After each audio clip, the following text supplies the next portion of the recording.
But I think that would be an interesting story to look up sometime. But I don't know that I don't think our family was involved in the Underground Railroad because it was pretty much over by then. There's sort of in the Siebert book. There is a picture of the old hotel in Gallipolis that says it was a part of the Underground Railroad, but it couldn't have been because it wasn't completed till 1865, and there was nobody running then.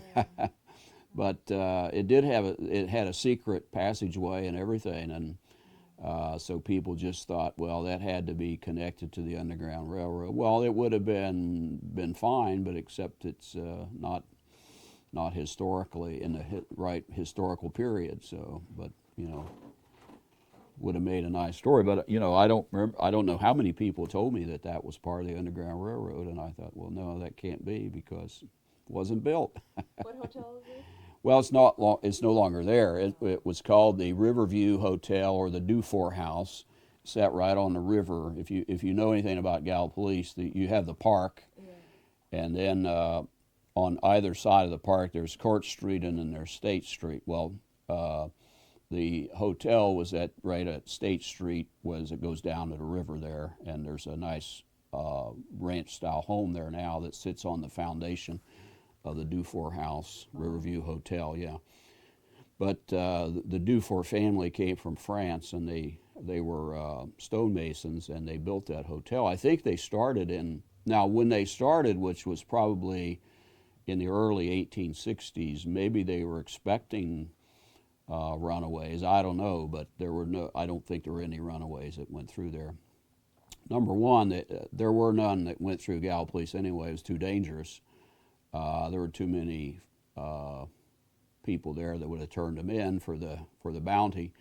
Most of the Underground Railroad that went through Gallia County went out it went out away from the main town. So you didn't go where the large population was, because the chances are there'd be somebody there who could turn you in. So you went out in the woods somewhere, and you went north that way. But they avoided the towns like the plague. So Have you found any connections between Gallipolis and Poke Patch in your research? Well, in terms of connections, you mean families or physical connections between people going back and forth between Gallipolis and Poke Patch? Well, of course, the Stewart family you mentioned before. I don't know that they're probably, in terms of the Providence Missionary Baptist Society, which was sort of the glue that held the black community together in southern Ohio. I would guess there was probably a lot of connections there.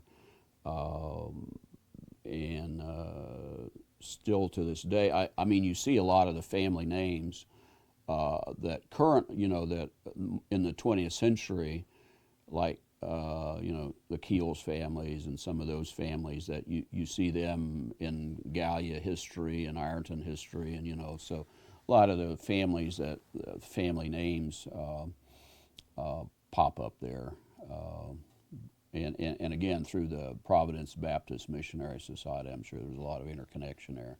I don't know as far as the commerce. The Poke Patch is more related economically, I would think, to Oak Hill and Ironton. The railroad going through there right to Ironton, and then the other way to Oak Hill, and so probably they related more to those two communities than they did to Gallipolis. Now, do you know much about Black Fork and how its connection with Poke Patch, if there's any, or how I've not done a lot of research, and that's more into Lawrence County. Of course, I grew up in Lawrence County. I'm somewhat familiar with that area, but I think there was a lot of connection. Yeah, the Union Baptist Church, which is more between, I don't know, that's not really considered Poke Patch, but a lot of the folks, the families that came from Poke Patch, they're kind of connected there. And That was sort of the church that ministered to that community, and so I'm sure as Black Fork grew, because of the clay industry and railroading and so forth, a lot of the folks that lived in Poke Patch are more oriented toward Black Fork for jobs and so forth, and then probably they decide to live there and or move up to Oak Hill or down to Ironton and so forth. Let me think of a question and I lost it.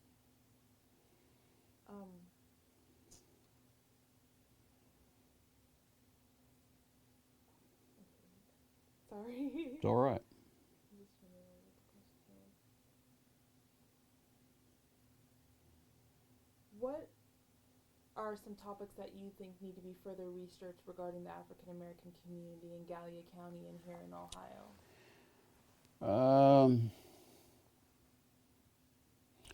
Well, I think some of the individual families, that came out of there, and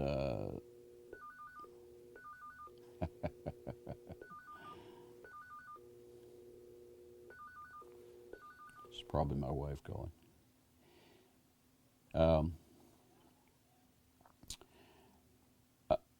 A lot of the questions that I have concerning, how the African Americans came, the early ones came into Ohio, how they got here, and what their experience was when they came, and then of course, you have this great influx from the Civil War era. Why they settled in certain communities. It's very apparent to me that there were no black communities below Gallipolis, south of Gallipolis, like in Guyan, Ohio townships, Clay townships. There was one small settlement in one of those townships. I think it was in Guyan, but it didn't last very long. But you can read through the census and you see there are no African Americans in any of those townships, and I'm not sure why. That, in fact, you see smatterings. There were black communities all over Gallia County into the 1900s, but none there, and so I don't know the reason for that. I think another thing is just what was going on in those communities, how the school activities, the church, what was important to them, how they felt about things, how they made a living. Were they farmers mostly? There are a lot of questions about that, but I think more I'd be interested in just some of the families. And there's a family in Gallipolis, and supposedly the father of this family, he was a Frenchman by the name of Baden, and he came to Gallia County. And I don't know if he was African American, part African American, or he was just French, but he obviously married a lady who was African American, and all of their family. And they're very light-skinned, and through the years in the census, sometimes they're considered white, and that's just a kind of interesting family. That whole Borden family is been very successful over the years, and Where are they? they're in Gallipolis, and there's still many of the families left there today, and just kind of a fascinating family. And apparently this Frederick Baden was a stowaway on a ship coming out of France and got to this country, and he was married quite old. I think he was like in his 50s when he got married and started having children, had a number of children, and then they became very prominent in the history of Gallipolis in the 20th century.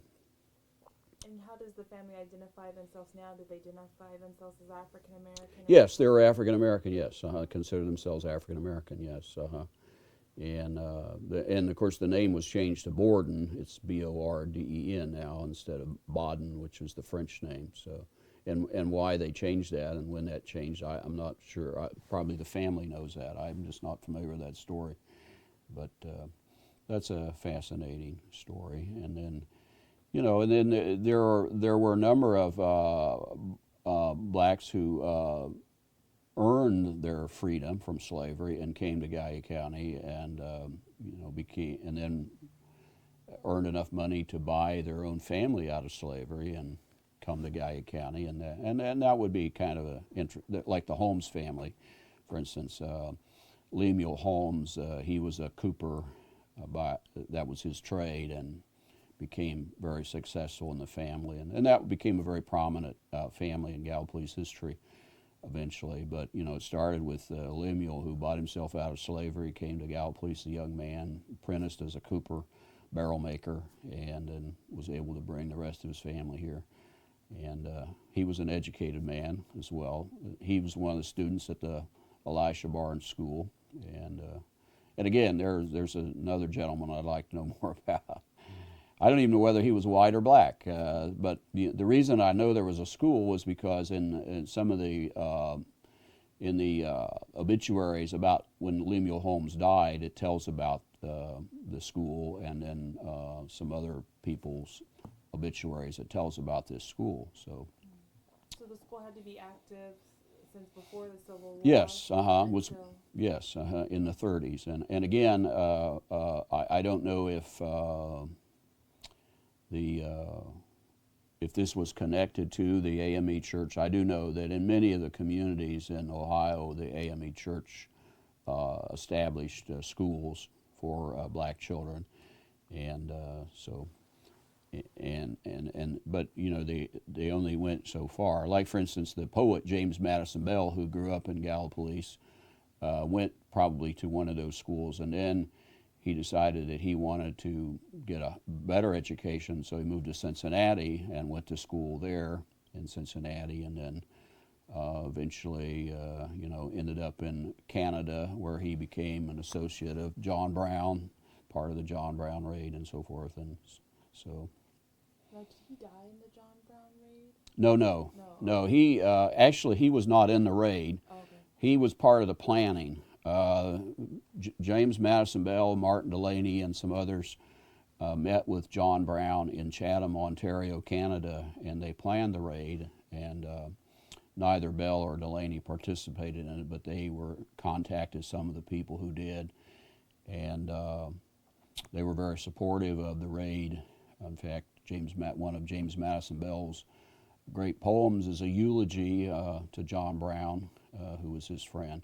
But after the raid, then James Madison Bell went to California. He lived in San Francisco during the Civil War, and then came back to settled in Toledo, where he was actually his trade was a plasterer, and so he continued to follow that trade. But he was writing poems, and then he did lectures all across the country too. So, and he died in Toledo.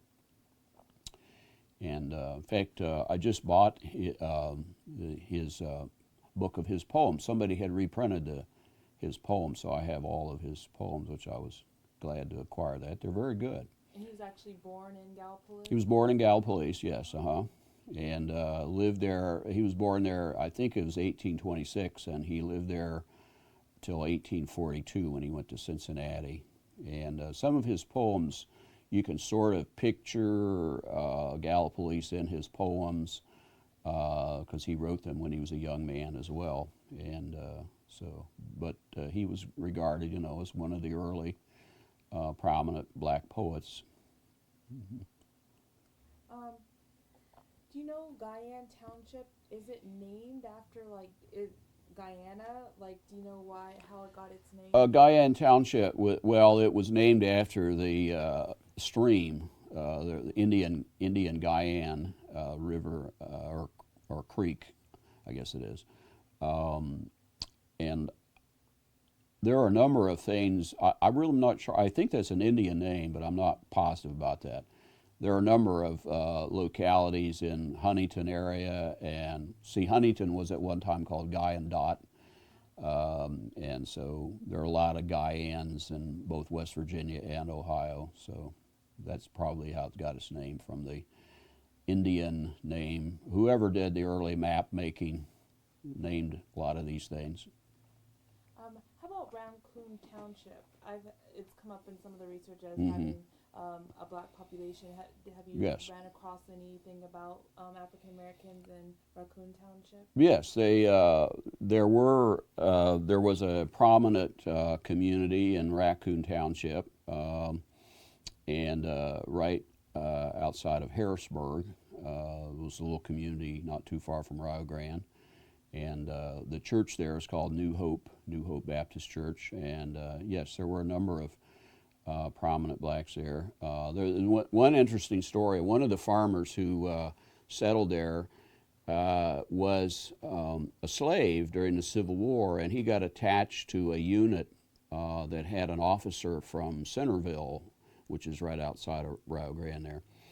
And so these two gentlemen hit on a real friendship, and the gentleman who was the slave followed this fella, whose name was Ruff, followed him back to Gallia County, and actually Mr. Ruff helped him to get established on a farm, and then so the story goes that this gentleman, this black gentleman, whose name I can't recall right now, but I have it somewhere, and but he built a number of the buildings in Centerville over the years for Mr. Ruff, who was a storekeeper and just a general entrepreneur.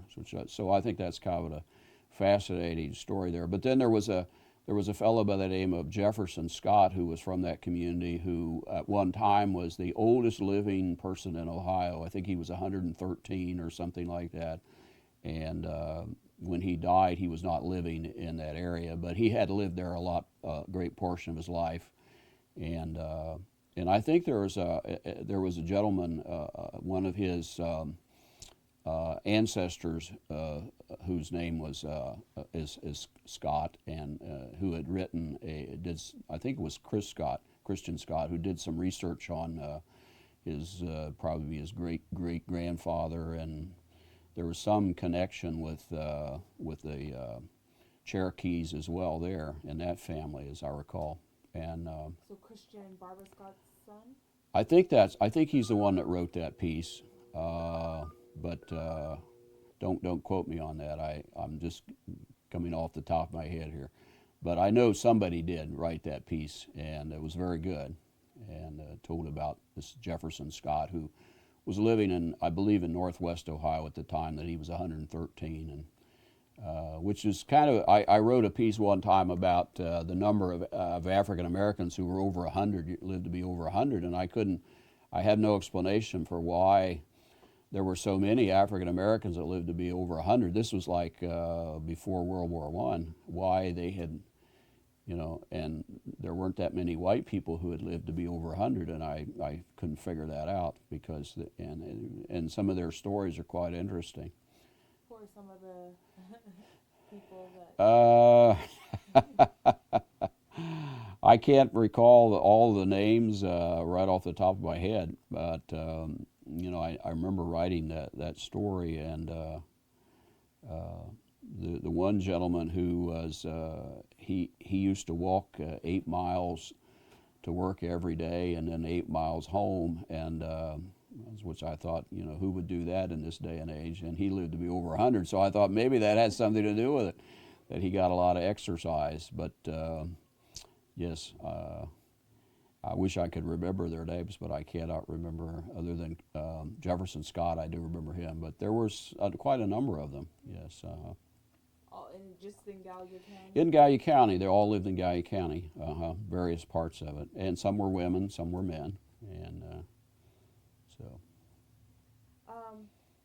Now, you mentioned Providence Baptist Association Right. a few times. Do you know what connection it had with the Underground Railroad, if any, or in the anti-slavery cause? Well, I'm sure that they were very actively involved in that. In fact, I think the name at one time had that. I think that was in their name at one time, and so that part of their history has really never been written down, to my knowledge. I think the first history that was done on the Providence Missionary Baptist Society was probably done in the 30s, and the gentleman who did that probably was not aware of all the activities prior to the Civil War that went on there. So that's another part of the history that maybe has been lost. But you know, in looking at, of course, the settlement at Poke Patch and the settlements at New Hope and Harrisburg and others were the members of those churches were active in the Underground Railroad. But in terms of the church as a whole, making statements and, you know, passing resolutions and all that, I don't know about that. Some of those records I don't think are in existence anymore, and probably they did that sometimes on the sly. It's probably safer that way. Mm-hmm. Now you mentioned you ran across records for the association. What date do those records date back to that you've uncovered? Well, most of the ones that I have seen only go back to probably the 1880s, 1890s, and I don't know where the records are prior to that. I know there was a book written about that society by Beulah Johnson and others back in, I think that was in the 70s maybe, and I believe that was the 150th anniversary of the founding of the Providence Missionary Society, which I believe that was 1829, somewhere around in there. So I'm guessing that book came out about 79 or somewhere in there. Seemed like it was in the 70s anyway. And it's by Beulah Johnson? Well, I don't think you'll see her name on there, but I think she did a lot of the research. It was just the history of the Providence Missionary Baptist Society, and it was a paperback. Well, the society printed it themselves, and I would guess, I'm sure there's copies in Gallipolis Library or the Historical Society. I don't know whether the university might have a copy that they. Okay. Unless they don't know it's not cataloged. Yeah, could be. But it's called the 150th anniversary. Well, I don't know if that's when they wrote it. I think it's just the history of the Providence Missionary Baptist Society. I think is probably the title of it.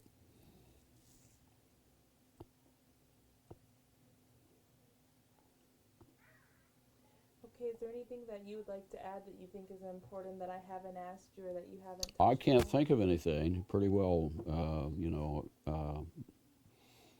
asked about. I think I wrote some things down here, but I think most of those we covered, and